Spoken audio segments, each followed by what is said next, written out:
2 weeks before Christmas, I sat at a long mahogany table beneath a chandelier. So expensive, it made my rent look like pocket change and realized something ugly, something familiar, something I had tried for years to pretend wasn't real. Everyone in that room was supposed to love me, but I may as well have been invisible. My name is Melanie Villalobos. I'm 29 years old, and my family had invited me to their annual pre-holiday dinner at an overpriced restaurant in downtown Chicago. The kind where the waiters speak in a soft murmur, like you're attending a private memorial rather than a celebration. And the linen napkins are folded into shapes so intricate you hesitate before unfolding them, worried you might insult the artist who made them. I wasn't expecting warmth. My family doesn't do warmth. They do performance, big smiles, polished compliments, curated conversations, meant to impress whoever is watching. Over the years, I learned that if I kept my expectations low enough, I couldn't be disappointed.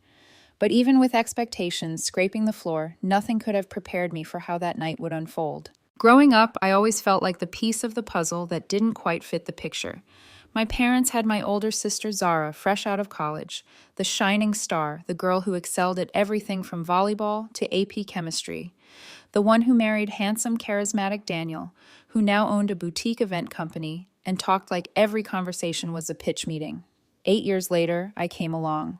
Our little surprise, my mom called me. My dad liked to joke I was his bonus child, which always felt less like affection and more like a tax line item. They said it with smiles, but it stayed with me. Zara never had to try for their approval. I could catch the moon and hand it to them, and Mom would still remind me to sit up straighter or smile more naturally. So when they invited me to this dinner, I wasn't surprised. Suspicious, yes, but not surprised. My family always included me just enough to say they did never enough for me to feel like I belonged. Like last Thanksgiving when they all wore coordinated emerald green sweaters for the family picture. I wasn't told about the sweaters. I showed up in a plain navy top, sticking out like a stain, and Mom made a comment about how I never understood aesthetics. I smiled through it. I always did. But tonight was different. I wasn't just here to smile, politely eat the fancy dinner, and slip out early. I had something in my back pocket, something no one at that table would see coming. The secret started weeks earlier when Daniel's wife, my sister's picture-perfect sister-in-law, Claire, called me in tears. Full body shaking, breathless, panicked tears. She'd found messages on Daniel's iPad messages that weren't from a client or coworker or random friend. They were from Madison, Daniel's ex-girlfriend, and they weren't innocent. They weren't explainable. They were explicit, graphic, completely damning. Claire didn't know who to talk to. Maybe she called me because I was the only one in the family who didn't treat her like a prop. Maybe because she sensed I wouldn't rush to defend Daniel. Maybe she saw the same cracks I did, how he looked at Zara like she was a trophy he'd polished too long, not a person. Whatever the reason, she told me everything. I carried it for days, unsure what to do. Part of me thought it wasn't my place. But then I remembered every time Zara belittled me in front of our parents, every time Daniel joined her, every time my feelings were dismissed like background noise. I remembered the Thanksgiving sweater situation, the constant comments about my supposed lack of effort, and suddenly carrying their secret felt heavier than speaking it. So when I received this dinner invitation, something in me shifted. I texted back a smiley face emoji. Zara responded with a thumbs up and wear something classy this time. LOL. I left her on red. When I arrived, I was the last one. The room was warm, glowing with tasteful holiday decor pine garlands, crystal snowflakes, soft jazz drifting through the air. My parents, Zara. Daniel's parents. My aunt, my cousin, and two of Zara's college friends sat around the long table. As soon as I walked in, I felt the temperature drop. Not physically, the room was practically baking, but socially. My mother gave me a once-over and said, "Oh, you wore jeans." "Good to see you too, Mom," I said lightly, kissing her cheek. The night progressed as expected. Polite small talk. Forced laughter. Zara's friends bragged about promotions. My dad and Daniel discussed some upcoming charity gala. I waited for the waiter to take my order, but he skipped me. I assumed he'd return. When meals arrived, beautiful plates of steak, sea bass, risotto mine never came. I waited and waited. My dad didn't look up. Zara made a joke about Melanie's kitchen karma, and Mom laughed a little too loudly. I folded my hands in my lap and stayed silent. I'd learned not to expect rescue, not from them. Then the jazz trio paused, and the singer, a cheerful woman in a red dress, wandered into our room with a microphone announcing they were inviting guests to share a holiday toast. She scanned the table. Zara waved her off, but the singer turned toward me. "How about you?" she asked gently. "Would you like to say something?" I hadn't planned for this exact stage, but some opportunities present themselves wrapped in red ribbon. I stood up. My knees trembled, but my voice didn't. The room hushed as if someone turned the dial down. "I wasn't expecting to speak," I said, smiling tightly. "But since I haven't been eating, I've had some time to think." A couple of confused chuckles. Zara narrowed her eyes. Daniel stiffened. Mom shifted uncomfortably. "I just want to thank everyone for being here," I continued. "It's nice to be invited." That landed harder than I expected. A few people shifted in their seats. "I've always admired how close our family is, how we share everything." Daniel's expression cracked. Claire looked down. "Like last Thanksgiving," I added, "when we all wore matching sweaters. Well, not all of us." Zara bristled. Mom rushed in. "Sweetie, you didn't tell us if you were coming." "You sent me the time and place," I replied calmly. "You left out the sweater part." Silence. Then I said it. "Maybe we should talk about Madison." The whole room froze. Zara's fork clattered against her plate. Daniel went pale. Claire's breath hitched. I looked Daniel in the eyes. "Claire found the texts," I said quietly. "She knows." The singer backed away, realizing this was not the holiday cheer she'd imagined. I handed back the mic. "Merry Christmas." Claire stood and walked out. Daniel didn't follow. I sat down as 12 pairs of stunned eyes stared at me. And that was how the fuse was lit. The explosion hadn't even begun. When I woke up the next morning, I expected my phone to be quiet. Peaceful, maybe. Instead, it was vibrating off my nightstand like it was possessed. 26 missed calls from my mother. 4 from my dad. A text chain from Zara, so long it looked like a legal document. Daniel, of course, hadn't sent a single word. Claire's message, just one, read simply, "Thank you." I stared at the words for a long time, unsure whether to feel vindicated or guilty, maybe both. I rolled out of bed, the December light thin and cold through my blinds, and sat on the edge of my mattress. The adrenaline from last night had evaporated while I slept. What was left was a heavy sinking feeling, like I'd thrown a grenade into a room and walked away before the dust settled. By noon, my dad called again. I ignored it. Then my mom left a voicemail, her voice trembling like she was auditioning for a soap opera. "Melanie, this is unacceptable. Your father and I expect you at the house at 3. No excuses." She hung up before I could even consider responding. I thought about not going, about leaving them all in their performative misery. But part of me, maybe the old part, the hopeful part, needed to see what they would say. Needed to hear how they would twist it. So I drove. The Villalobos family home sat like a magazine spread in a quiet suburban neighborhood. White pillars, trimmed hedges.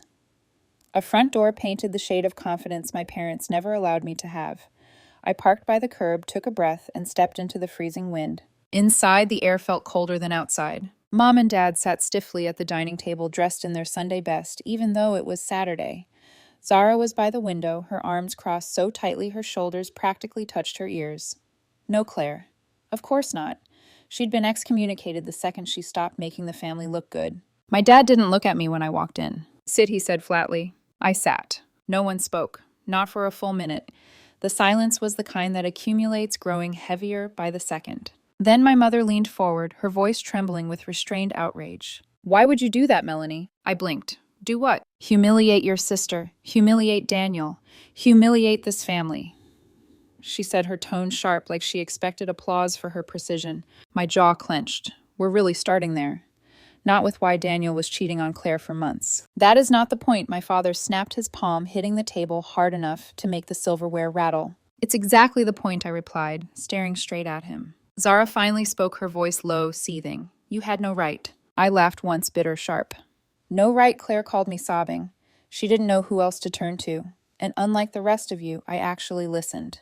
"You could have told us first," Mom said, her voice breaking. "We would have handled it privately." By pretending it didn't happen, I shot back, like you always do. Her face tightened. Dad shifted uncomfortably. Zara's eyes burned holes through me. "You're tearing this family apart." Mom whispered the same line parents use in every melodramatic movie scene where the villain finally gets exposed. "No," I said calmly. "Daniel did that the moment he chose to betray Claire. I just told the truth." My father stood abruptly, his chair scraping loudly. "Get out." "What?" "You heard me," he said, voice rising. You are not welcome in this house until you apologize. I looked at him for a long moment, the weight of 29 years settling in my chest. Apologize for what? For not letting Daniel bury his mistakes under another perfect family dinner. Leave, he repeated, pointing to the door. So I left. I walked out of the house, shutting the door behind me quietly, even though part of me wanted to slam it hard enough to shake their perfect little world. The cold air hit my face, making my eyes sting. Not tears, just the wind, I told myself. But alone in my car engine, idling silence pressing in, I felt something break inside me. A small, fragile thing I'd kept alive for years. Hope. Hope that if I tried hard enough, was polite enough, quiet enough, perfect enough, they would treat me like they treated Zara. That maybe one day I'd have a seat at their table that wasn't just for display. But that illusion died the moment my father told me to get out. The next week was a blur of avoidance. I ghosted group chats, ignored messages, deleted the family Facebook thread entirely. I avoided social media, especially when I saw Zara post a carefully curated family photo from Christmas Eve, everyone smiling in front of the restaurant's garlands. No Claire in the picture. No me either. The caption read, "Family is everything." The irony could have knocked me over. On New Year's Eve, I stayed home in sweatpants watching old sitcom reruns while fireworks went off outside like the world was celebrating without me. I didn't toast to anything. Didn't feel like starting the year with forced optimism. But survival has a funny way of creeping in through small cracks. On January 2nd, I stood in my apartment and felt something shift. Maybe it was exhaustion. Maybe clarity. Maybe the echo of Claire's voice thanking me. Whatever it was, I started cleaning, not because my place was messy, but because it felt like the only thing I could control.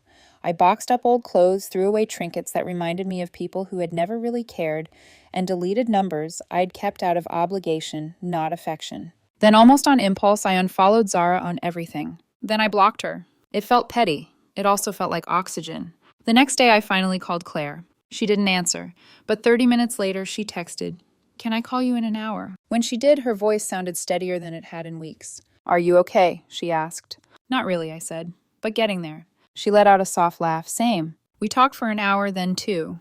She told me how Daniel tried to deny everything, then blame her, then claim it was a misunderstanding. Classic Daniel, always rewriting the script to make himself the victim. "He's been doing this for years," she said finally. "Everyone treated me like an accessory to Zara's perfect life. You were the only one who ever treated me like a real person." "I always saw you," I said quietly. A silence followed, a warm one, not uncomfortable. A silence that said two women, both unwanted by the same family, had finally found someone who understood. That call changed everything. It didn't fix the wreckage, but it planted a seed, a small one, a quiet one that whispered, "Maybe you don't need their table. Maybe you can build your own." The first Monday of January, I walked into work feeling like a ghost, a functioning, well-dressed ghost, but still a ghost.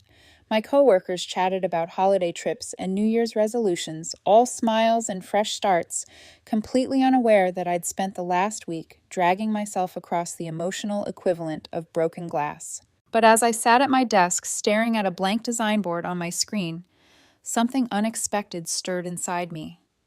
A thin, unfamiliar thread of hunger. Not the desperate kind, the steady kind, the kind that whispers, "You can do more than survive. You can grow." By noon, I found myself volunteering ideas in our creative meeting. Real ideas, not the soft, safe pitches I'd been offering for years. I spoke with clarity, with confidence I didn't even know I had. And for the first time, people actually took notice.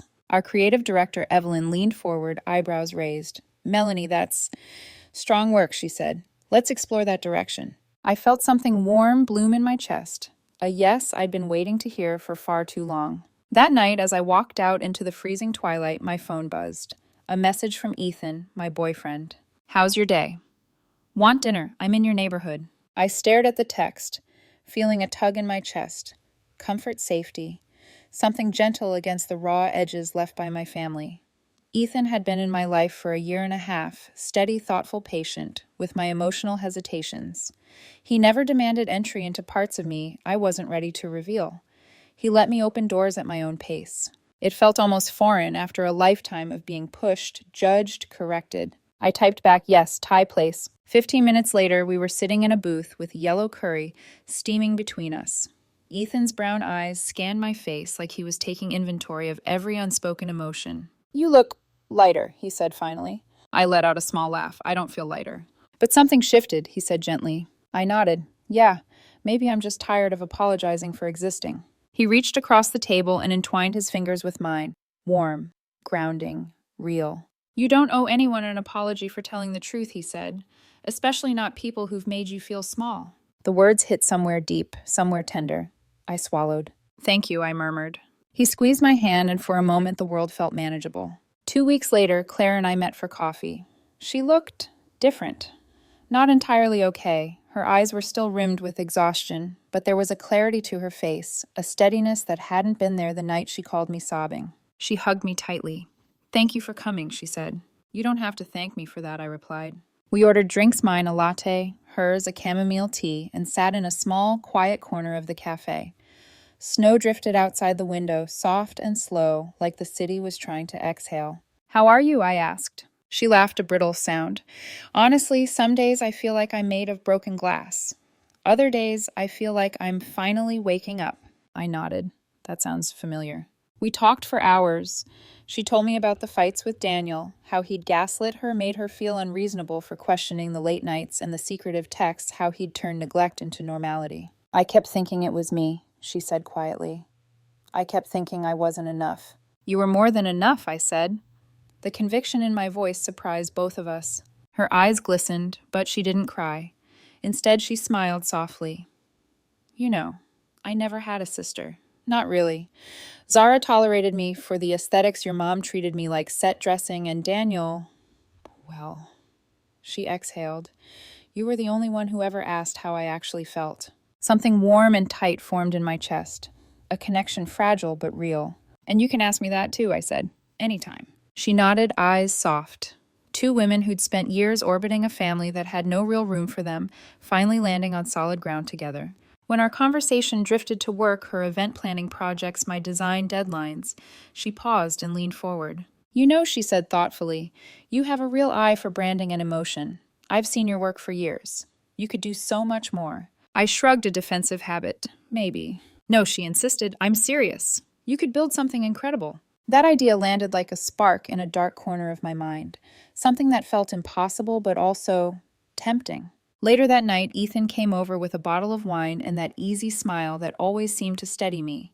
We curled up on my couch, my head against his shoulder, and I told him about Claire's idea. You should explore it, he said simply. I don't know if I'm ready. Maybe not, but you're capable. A simple statement. Not flattery, not pressure, just belief. The kind of belief I never once received in my own house. In early February, Evelyn called me into her office.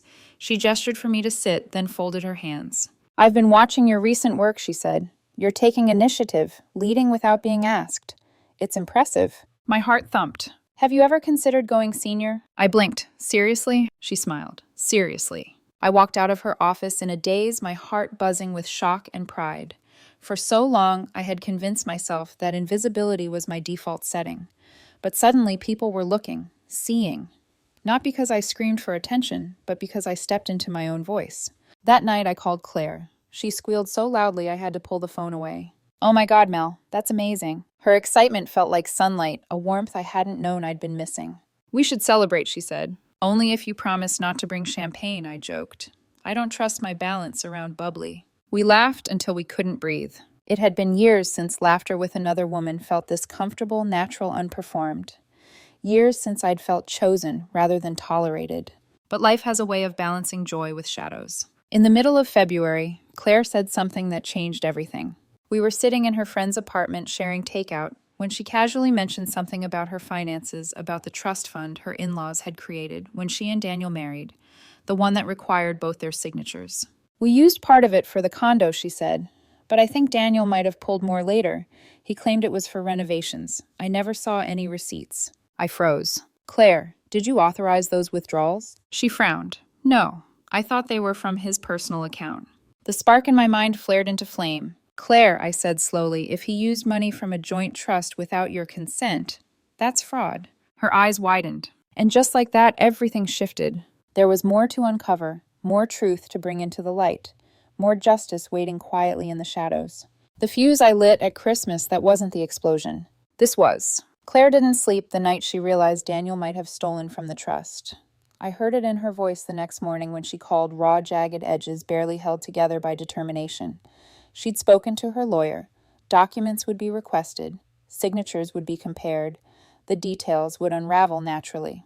But I also heard something else in her tone, something that ironically felt familiar betrayal you never thought would come coming anyway. I knew that kind of pain, knew it too well. So I stayed close. A few days later, she invited me to her temporary place, her friend's condo, overlooking the frozen lake.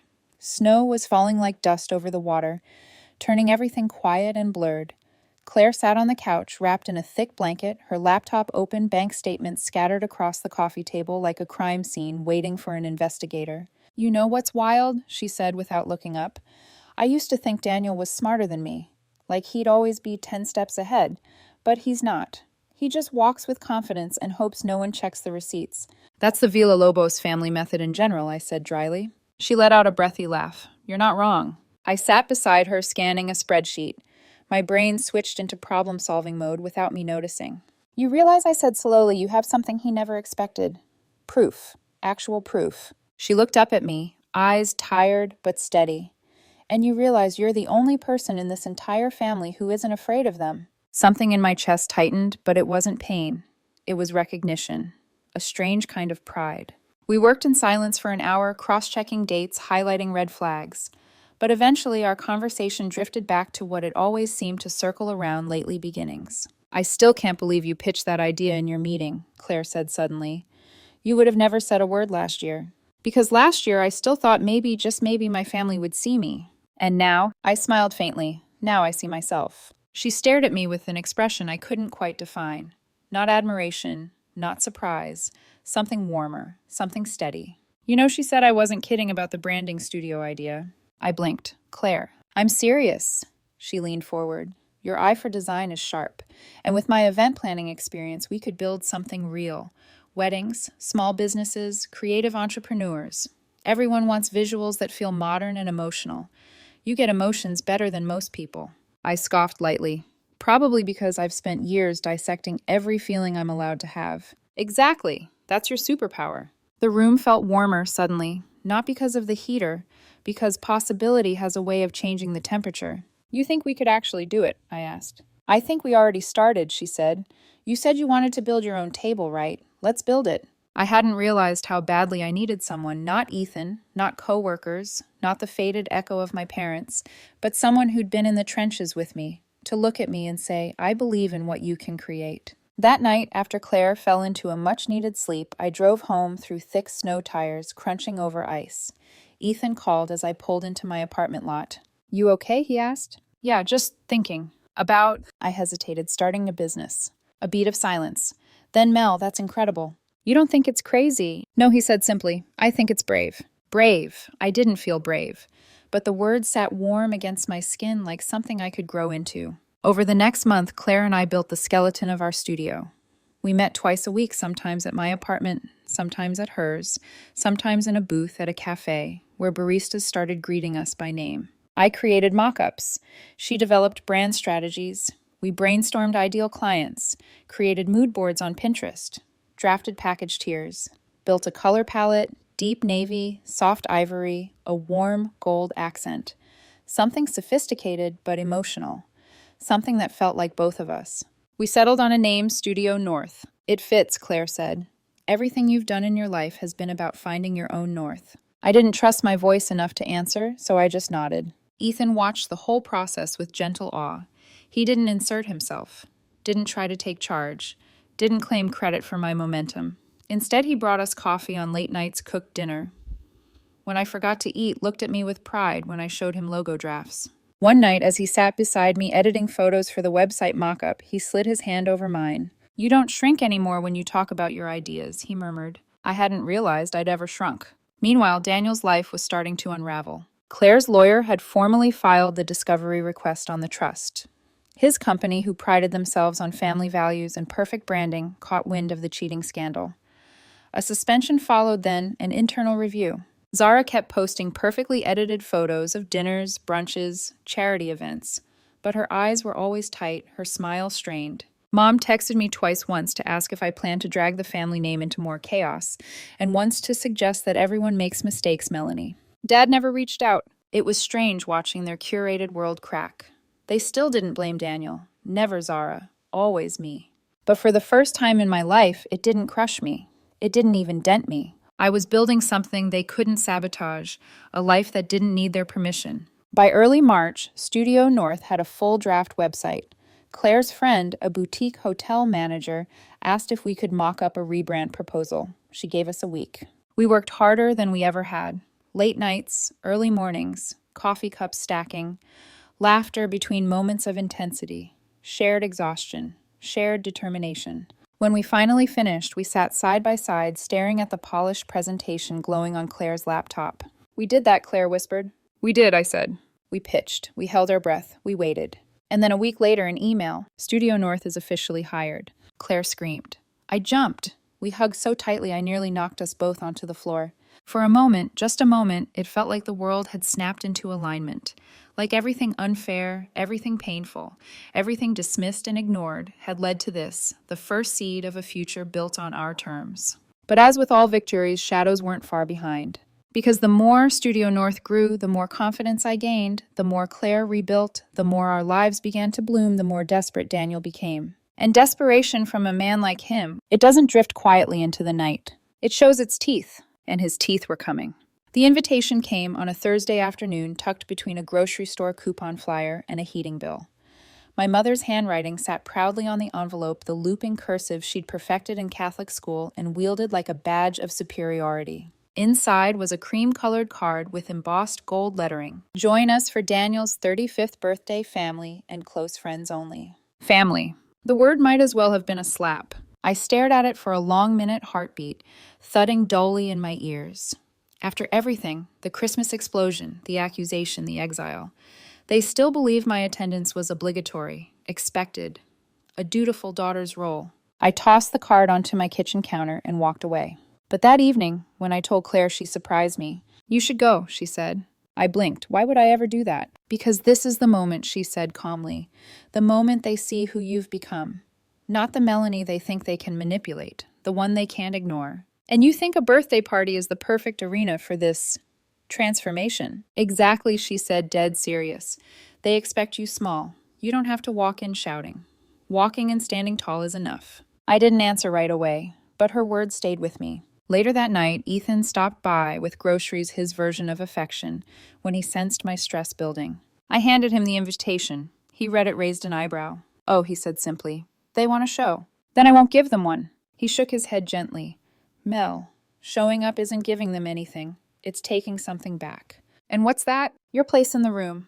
On your terms. That's the thing about someone who truly sees you. They don't push. They illuminate." So I decided to go, but not for them, for me. The day of the party, I stood in my bedroom looking at myself in the mirror, not searching for flaws, not adjusting out of insecurity, just looking, seeing. I chose a navy wrap blazer over a cream silk camisole, tailored black pants, and boots that made me an inch taller but felt like armor.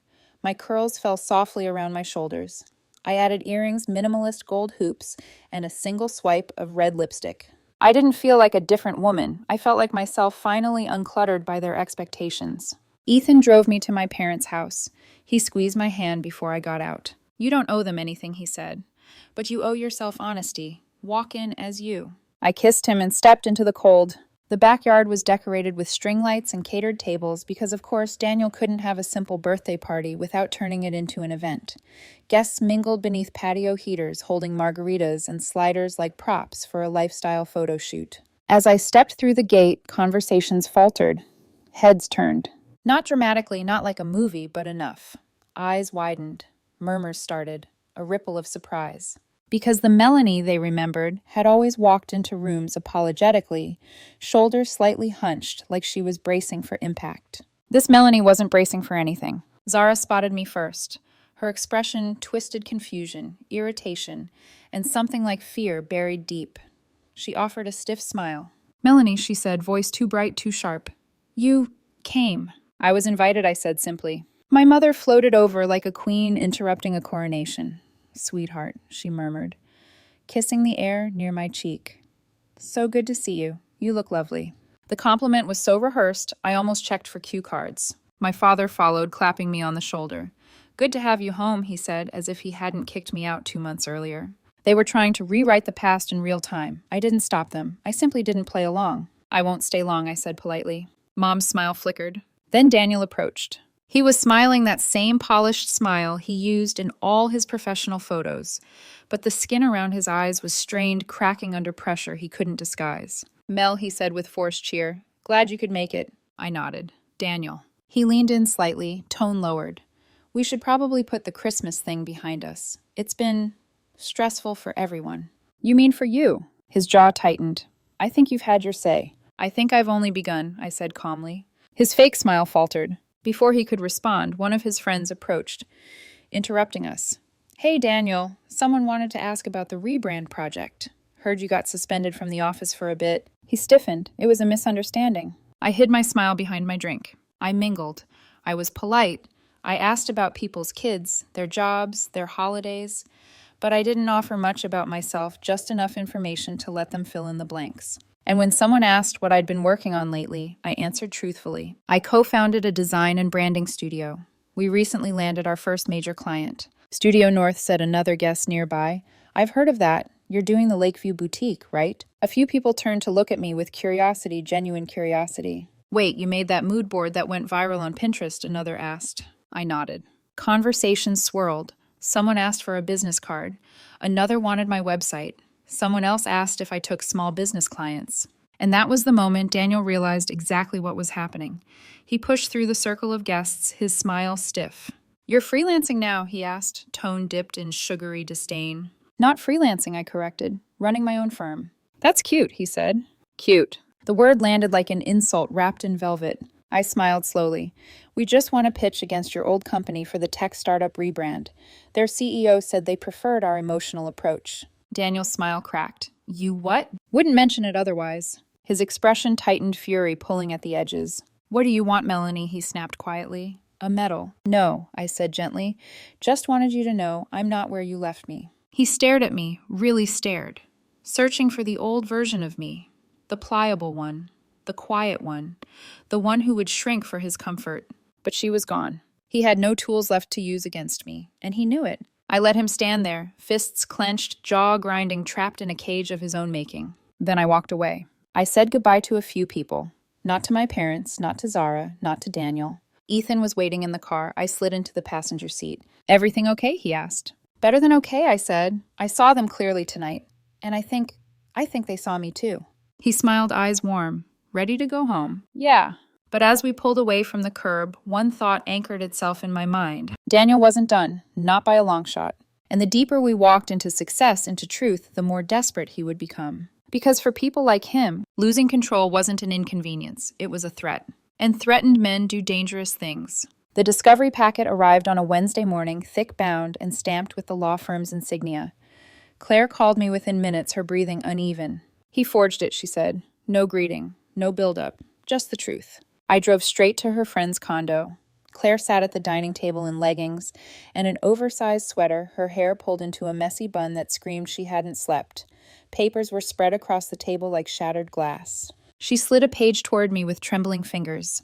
There it was, Daniel's signature, and beside it hers. Except it wasn't hers.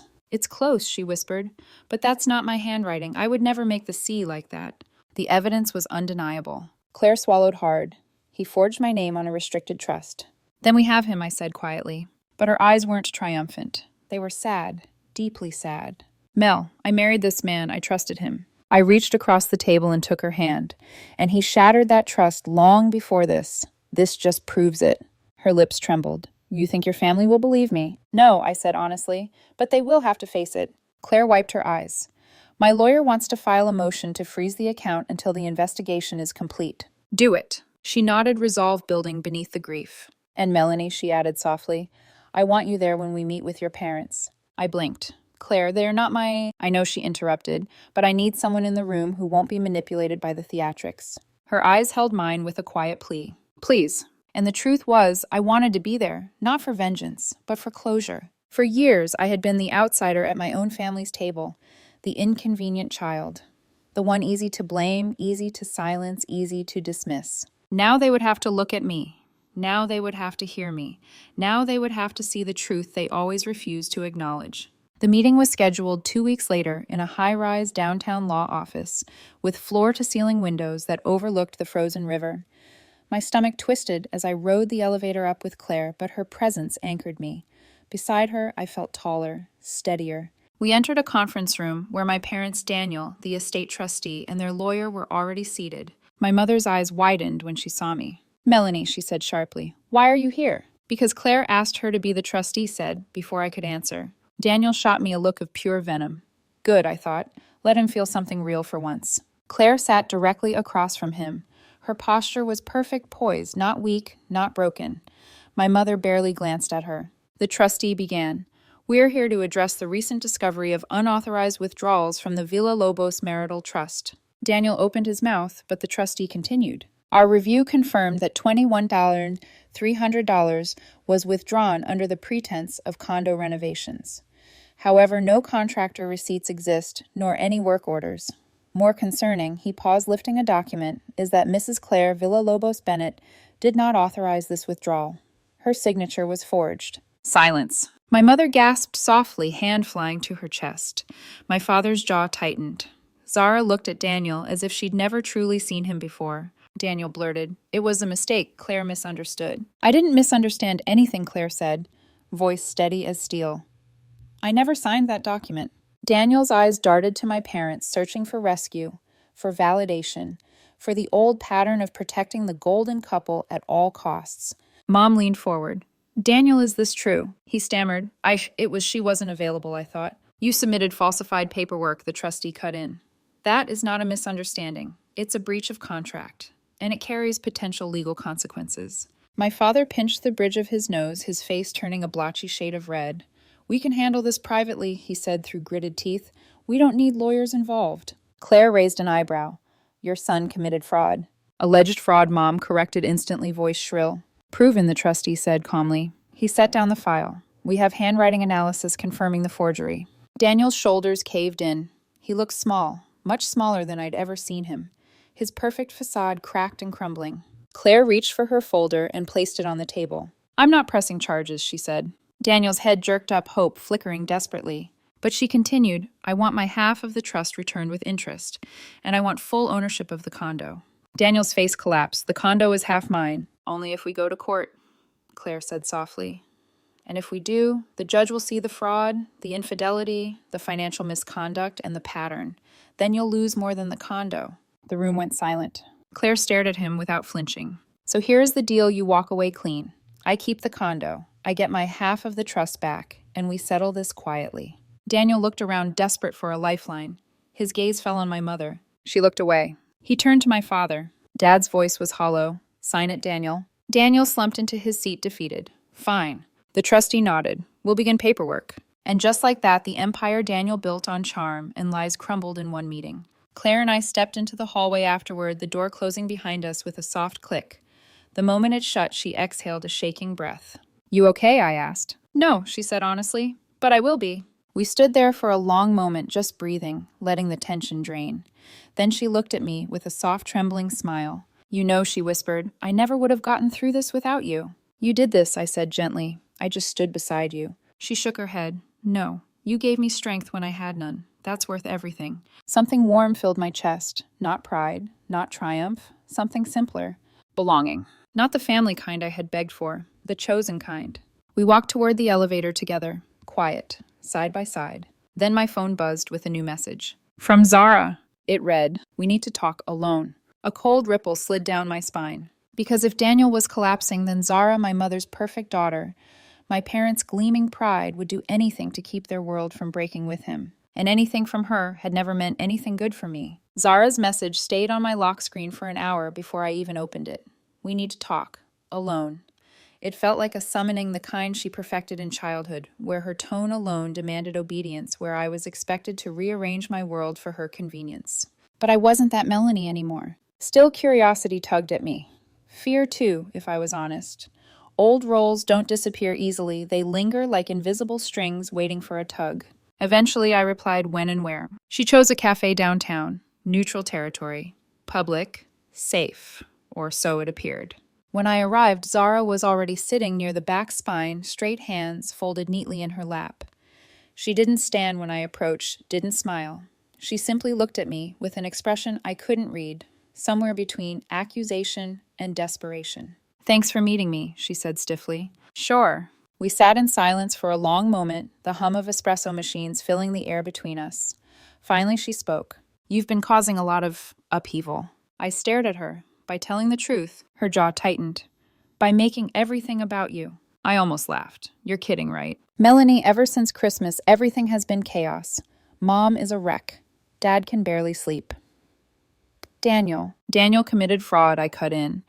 "Daniel cheated on his wife. Daniel forged a signature, and that's my fault." "You exposed him in public," she snapped. "You embarrassed all of us." I leaned back, suddenly exhausted. Zara, a person who causes pain, isn't the same as a person who shines a light on it. "You don't get it," she said quietly. "This family works a certain way. There are expectations, roles, and you—" "Never fit yours," I said sharply. Her lips pressed together. That was the closest she'd ever come to admitting it. "Mom and Dad feel like you're punishing them," she added. "I'm not punishing anyone. I'm just not letting them walk over me anymore." Zara looked down at her hands. For the first time, her composure cracked. "You know," she said softly, "I never wanted to be the perfect one. I just learned early on that if I didn't perform, I didn't get love. So I performed. Hard." The confession hit me unexpectedly. My anger softened, not much, but enough to see her clearly. "And you think I didn't perform?" I asked. She didn't answer. "Zara, it was never a fair stage. Not for either of us." Her eyes glistened. She blinked rapidly, refusing to let the tears fall. "I don't know how to live in a world where Daniel isn't stable," she admitted. "He's falling apart, and when he falls, he drags everything down with him." "And you want me to stay quiet so he doesn't sink faster?" "I want things to go back to normal," she whispered. Normal. The word felt foreign, poisoned. "Normal was killing me," I said. "I'm not going back." Her shoulders slumped. She understood. Maybe not fully, maybe not gracefully, but she understood. When we parted, she didn't hug me, but she didn't lash out again either. It was the smallest, most fragile kind of truce. The weeks that followed moved fast. Faster than I expected. Faster than I was emotionally prepared for. The trust settlement finalized. Claire gained full ownership of the condo. Daniel cut the check for her share. The lawyer filed the final paperwork. My parents never mentioned it again. Not to me, not to Claire, not to anyone. Ignoring problems had always been their strategy. But the silence felt different now. It didn't feel like power. It felt like acknowledgement. A non-verbal admission that everything they'd defended, protected, worshipped, had cracked open and spilled rot all over the floor. Daniel quit his job under the guise of pursuing consulting opportunities in Austin. In truth, he practically fled. His company wanted nothing to do with the scandal. The perfect son-in-law lost his shine. Zara stayed in Chicago, but she shrank too far from the confident, immaculate sister I grew up chasing. She spoke less, posted less, smiled less, but when she did reach out, the messages were shorter, softer, less sharp-edged. Maybe she finally saw the cost of perfection. Meanwhile, my entire world began to expand. Studio North landed 2 more clients, a small cafe chain, and an app startup. Then the boutique hotel posted about our work online, tagging us in photos. Our following grew overnight. Claire and I worked late into evenings, laughter spilling between design drafts and strategy notes. She was rebuilding herself piece by piece, discovering strength she never knew she had. Watching her become whole again felt like watching spring bloom after years of winter. One night, as we finalized a pitch deck, she looked up at me with a smile that reached her eyes. "Do you ever think about how different life is now?" she asked. "All the time." "We did this," she whispered. "We built something real." I nodded, "and no one can take it from us." Her smile trembled, not with sadness, but with pride. Ethan and I grew too. He didn't swoop in to save me. He didn't try to guide my decisions or steer my life. He simply stood beside me, steady as granite, gentle as air. One night, after a long day, I collapsed onto my couch, exhausted. Ethan pulled me in beside him, my head resting on his chest. "You've changed," he said softly. "How so?" "You're not waiting anymore." "For what?" "For permission." I exhaled slowly, the truth of his words settling into me. "I guess I realized no one was going to give it." "Exactly," he murmured. "So you took it." And maybe that was the heart of everything. I had stopped asking. I had started choosing. I didn't spend Thanksgiving with my family that year, or Christmas. When my mother asked if I was coming home, I told her the truth. I'm building something better, and it doesn't have room for people who only show up when they need something from me. She didn't reply, but she didn't argue either, and silence in our family was the closest thing to acceptance I'd ever get. Months later, Studio North held its first official team meeting with 2 new designers, a marketing intern Claire as co-founder and strategist, and me. We gathered in our small rented office, sunlight streaming through the window's walls, bare and waiting. The room buzzing with that electricity that only comes from beginnings. As we wrapped up plans for our next client, Claire leaned close and whispered, "Look at where you are." And I did. I saw my life. Not the life my family scripted for me. Not the life I once shrank myself to fit. A life I built, a table I made with my own hands. And every person at that table wanted me there, chose me, believed in me. And for the first time in my life, that was enough. More than enough.